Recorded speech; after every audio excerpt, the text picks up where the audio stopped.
Yun guys, welcome sa ating podcast, sa ating Kuya T podcast at meron tayong kasama ngayon dito na international student ng Australia. Brother, anong pangalan mo? Anong pangalan mo? Melvin. So, pwede ba kitang tanungin? Pwede pare. Okay, first question, bakit ka andito sa Australia? Parang nagkabiglaan lang yung punta ko dito eh.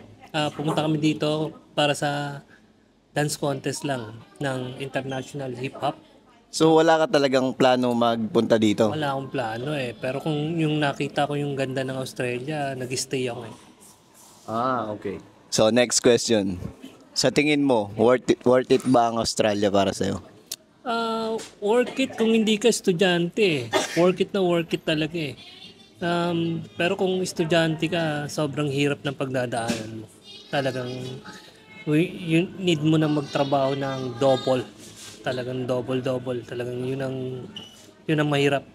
Kailangan mo na magpambayad sa tuition, bahay, pagkain syempre, transport, ganun.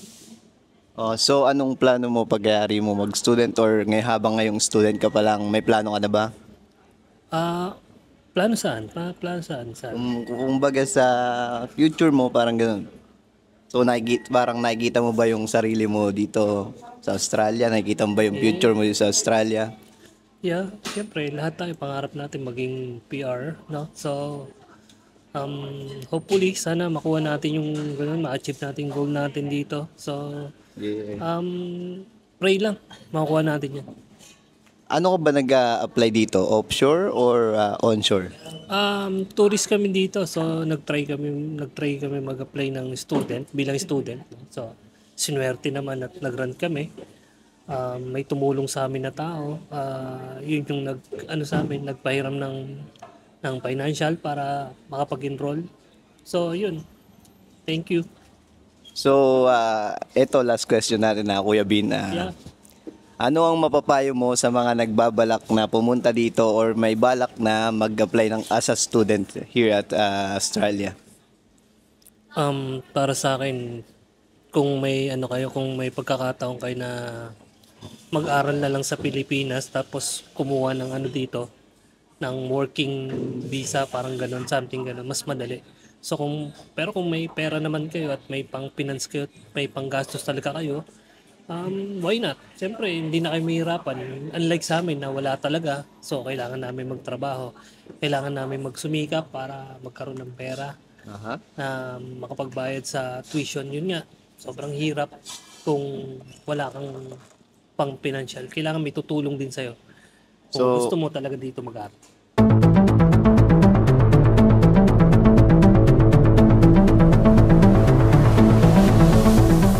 Meron na naman tayo uling bagong kasama dito. International student din siya. So, brother, anong pangalan mo? Jan. So, brother Jan, pwede ba na-interviewin? Sige. Okay. First question bakit ka dito sa Australia? Makikipagsapalaran kung ano man yung madatnan. Yun lang. So, second question, para sa'yo, sa tingin mo ba worth it yung Australia? Kung long term, worth it siya, pero napaka-hirap kasi ng pamumuhay dito. So, kung financially, kailangan mo magsikap talaga at pursige para lang mabuhay dito mag-isa. Kasi mag-isa lang ako dito. Okay. May plano ka na ba? May plano ka na ba sa student or sa future mo para di sa Australia? Currently, para lang may taguyod ko yung sarili ko at para gumandang career ko sa buhay. Kaya lang ako pumunta dito sa Australia. More on career talaga, no? So, offshore or onshore ka nag-apply dito? Offshore ako nag-apply. Bali, tumagal siya 6 months. Nag-wait ka pa ng 6 months? 6 months. And then, the last question, brother. Ano ang mapapayo mo sa mga nagbabalak na estudyante pumunta dito or nagbabalak mag-apply dito sa Australia? Tibayan niyo yung loob nyo. Kailangan talaga yun yung pinaka ko na Mahirap kasi struggle ako mag-isa na kung hindi ako gagalaw, hindi ako mabubuhay dito. Yun lang.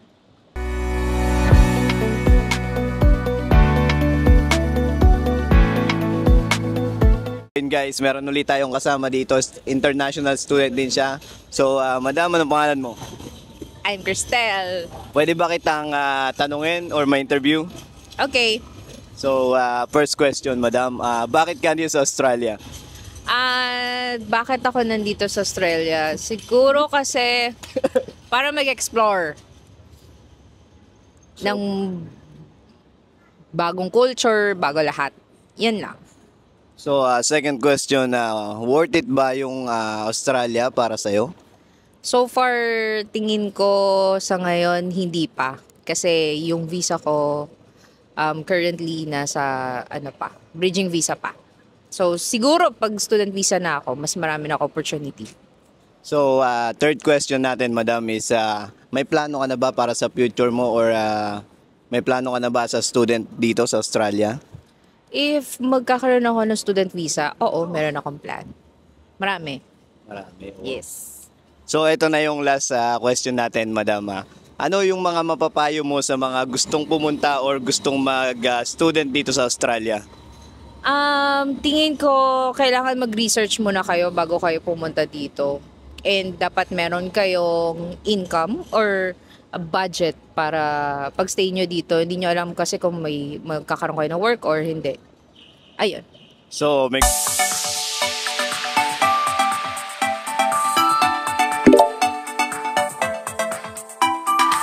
Yan, dito tayo ngayon sa school. So, meron tayong interviewin. Madam, anong pangalan mo?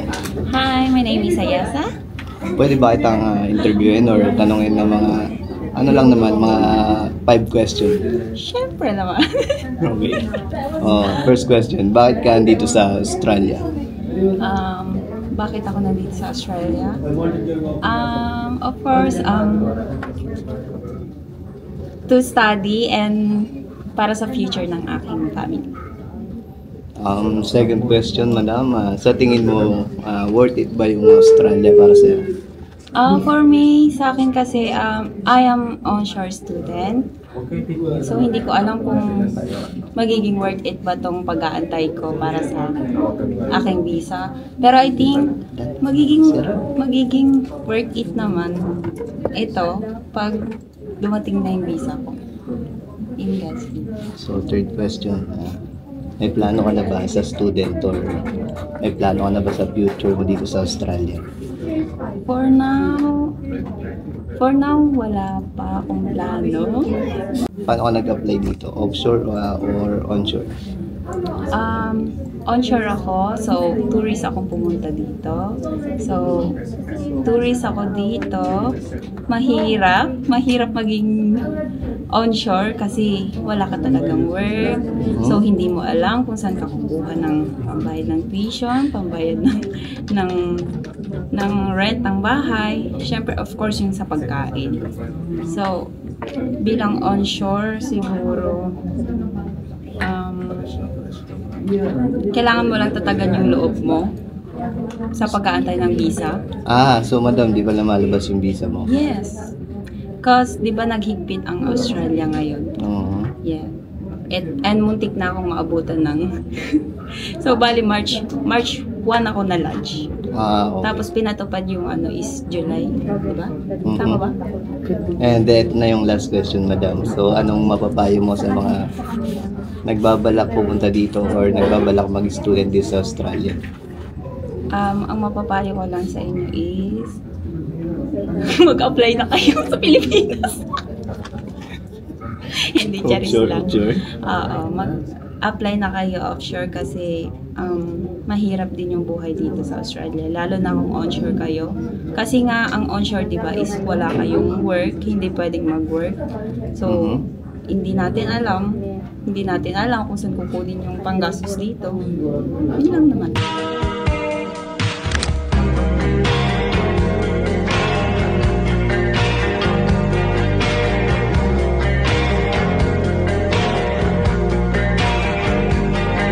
So yun guys, meron na naman tayong interviewin na isang student, international student dito sa Australia. So, anong pangalan mo, sir? Hi, my name is Nick. So, pwede ba kitang tanungin? Pwede. Dito na ako eh. Okay. Ito yung first question ko. Bakit ka dito sa Australia? Una sa lahat, pwede mo kawakan?